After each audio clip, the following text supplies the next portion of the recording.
Voilà, je vais le remettre droit parce que c'est un peu bizarre. Mais je vais quand même le tourner un peu.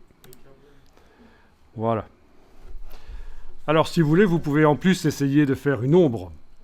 Donc, en double-cliquant sur le mot « effet », alors ça va être une ombre pas réaliste. C'est pas une ombre qui va être sous le chat, dans mon cas, pour donner l'impression qu'il est posé sur un sol. Ça, c'est autre chose. Ça va être une ombre qui va se mettre derrière comme si c'était un chat en papier déposé sur une feuille en papier avec un espace, vous voyez, comme pour faire des affiches.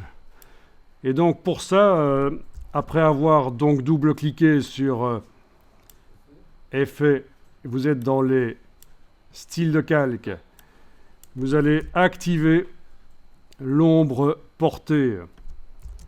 Et pour pouvoir la paramétrer, la modifier, il faut faire apparaître ces options à cet endroit-ci. Et c'est en cliquant sur le nom de l'effet spécial qu'on y arrive. Voilà. Et là, on va modifier la distance, le grossi, la taille, etc. Et vous avez donc une ombre. Alors, il y a juste un problème ici. C'est que dans le biseau, je pense que j'ai été choisir une lumière qui vient de devant, principalement. Mais bon, ça marche quand même. On arrive quand même à avoir un effet d'ombre.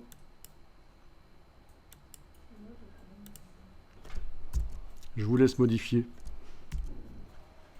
Mais je vais quand même aller jouer sur le biseautage pour mettre l'éclairage un peu différemment. Alors, utiliser l'éclairage global doit être coché. Comme ça, quand on modifie l'éclairage dans un des effets, ça modifie dans les autres aussi. Et ça, c'est intéressant. Ok. Bon, je vais dire que je suis content avec ça. Donc, on a deux effets qui sont sur ce calque-là.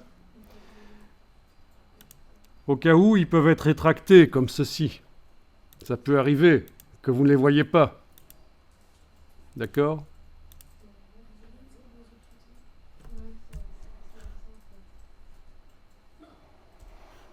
Vous pouvez enregistrer quand vous avez fait ça.